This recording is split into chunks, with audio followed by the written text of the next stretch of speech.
Salam sejahtera Malaysia, denyut nadi suara rakyat bergema di channel ini. Jangan lupa tekan butang subscribe, like dan share. Malaysia kita punya, cintai Malaysiaku, kita jaga kita.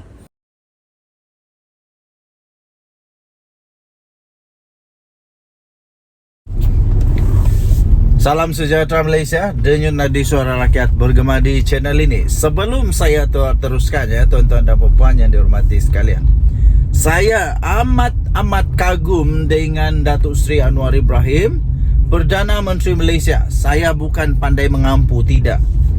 Tapi saya sangat setuju kalau Datuk Seri Anwar itu telah memberikan satu penanda aras tertinggi pernah ada dalam Perdana Menteri Malaysia untuk sesiapa saja yang ada angan-angan nak jadi Perdana Menteri.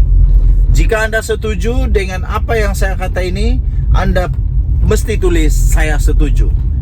Saya setuju. Saya secara peribadi saya setuju 3 juta % bahawa Datuk Seri Anwar Ibrahim adalah Perdana Menteri di Malaysia yang pertama yang berjaya meletakkan penanda aras paling tinggi sebagai Perdana Menteri Malaysia. Belum pernah ada mana-mana Perdana Menteri yang berjaya meletakkan penanda aras atau penanda aras untuk seorang Perdana Menteri, menunjukkan teladan kepada mana-mana Perdana Menteri selepas ini. Apa tidaknya Datuk Seri Anwar Ibrahim dalam segala kerja yang dia buat sebagai Perdana Menteri, betul-betul dia melakukan yang terbaik sebaik mungkin, dan dia juga meletakkan penanda aras kepada mana-mana bakal Perdana Menteri yang berangan-angan nak jadi Perdana Menteri, supaya melakukan juga terbaik seperti Datuk Seri Anwar Ibrahim lakukan. Okey, tuan-tuan dan puan yang dihormati sekalian, jika anda setuju dengan saya, anda mesti tulis saya setuju. Jangan lama-lama, kasih banyak-banyak. Mari kita sama-sama setuju bahawa Datuk Seri Anwar Ibrahim adalah Perdana Menteri yang telah menjadikan penanda aras terbaik sebagai Perdana Menteri. Salah satunya menyaksikan ucapan Perdana Menteri Anwar Ibrahim ketika menggulung perbahasan usul kajian separuh penggal KSP Rancangan Malaysia ke-12 di Parlimen semalam. Paling ketara ialah ketika beliau meletakkan tanda aras yang tinggi bagi siapa yang memegang jawatan tersebut. Artinya pemegang jawatan Perdana Menteri ini mestilah seorang yang bertanggungjawab, tidak lari.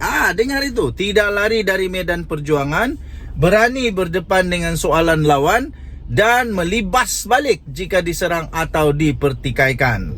Lawan, jangan tak lawan, jangan takut, lawan.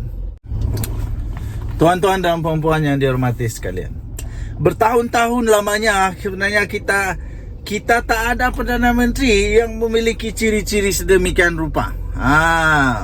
Dulu ya memang ketika era BN hanya Tun Mahathir yang ada kualiti seperti itu. Cuma cara penyampaian beliau berucap terlalu biasa dan bersahaja. Itulah Perdana Menteri Tun Mahathir. Tapi Anwar Ibrahim hebatnya. Selepas Tun Mahathir, Tun Abdullah Badawi, Najib Razak, Mahyadin Mat Yassin, Ismail Sabri Yaakob yang menjadi Perdana Menteri Malaysia, kemudiannya kita tidak langsung kita tidak pernah melihat terselahnya kehebatan seorang Perdana Menteri dalam berhujah dan berdepan lawan, khususnya di Parlimen. Najib sama sekali tidak berani membenarkan isu 1MDB dibahas di Parlimen.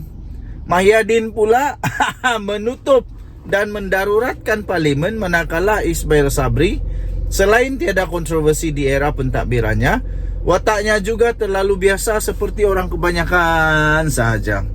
Selain itu, kita tentu faham sejauh mana kemampuan dan kewibawaan Ismail Sabri sebagai Perdana Menteri. Berbeza dengan Anwar Ibrahim semalam, beliau telah menampilkan gaya berpidato seorang Perdana Menteri yang hampir sempurna. Dari segi pidato, memang Anwar lebih hebat jika dibanding dengan Tun Mahathir. Dalam keseluruhan ucapannya semalam juga, Anwar jelas tidak lari daripada semua isu semasa dan memberi jawapan yang penuh berfakta terhadap segala persoalan yang timbul dalam negara pada ketika itu. Termasuk dijelaskannya ialah isu DNA timbalan Perdana Menteri Ahmad Zahid Hamidi yang jika ikut logiknya tidak perlu lagi diberi penjelasan lanjut kerana ia adalah bidang kuasa Peguam Negara Malaysia untuk memutuskannya. Bahkan jika Anwar mahu memilih jalan selamat, isu DNA itu lebih baik diserahkan saja kepada Azalina Osman Said, menteri yang bertanggungjawab dalam hal undang-undang saja untuk menjawabnya. Namun tidak sedemikian dengan Anwar, kerana beliau terbukti seorang yang bertanggungjawab atas kedudukannya sebagai Perdana Menteri, lalu memilih untuk tidak lari daripada memberi penjelasan berkaitan isu tersebut.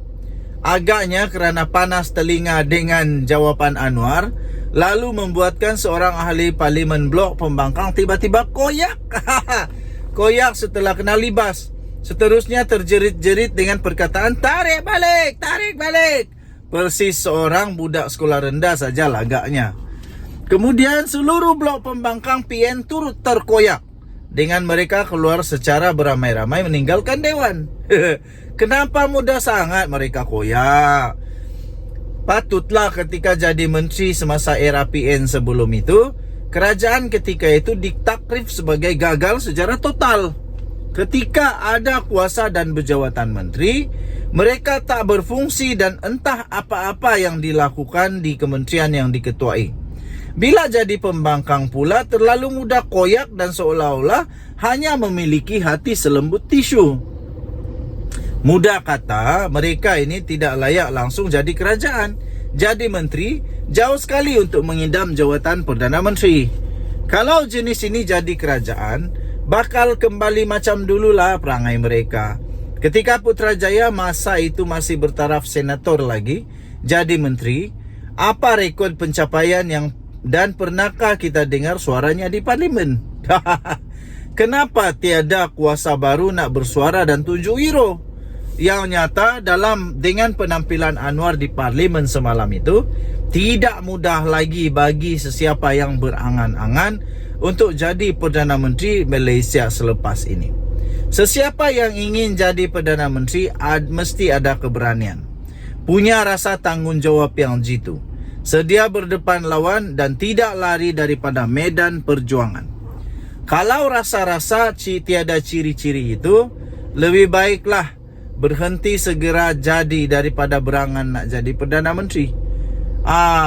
Jadi pembangkang dah keluar daripada Dewan. Jangan nak berangan-angan nak jadi Perdana Menteri lepas ni. Jika tidak mampu menandingi Anwar Ibrahim, sekurang-kurangnya biarlah setara dan tidak lebih bawah daripadanya. Perdana Menteri yang sekadar membaca perutusan khas. Aduh, siapa yang terasa tu? Membaca perutusan khas je. Dikata, ini live ke? Bukan ke? Takut dia kena live. Sekadar mampu membaca perutusan khas, menghantar kenyataan media dalam bentuk PDF, tiada keberanian untuk berhujah dan berdepan lawan, lebih-lebih lagi penakut dengan gelanggang Parlimen, sehingga memilih jalan darurat, sudah tiada tempat lagi untuk masa depan Malaysia. Sabuddin Husin, 20 September 2023. Ditulis oleh Sabuddin Husin, 20 September 2023, diterbitkan di sabuddin.com.net. Sila maklum, ini adalah pendapat daripada tulisan-tulisan itu yang saya bacakan itu adalah pendapat daripada Sabuddin Husin dan tidak semestinya dan bukan pendapat daripada channel Linda Twin TV. Kita jumpa lagi. Bye-bye.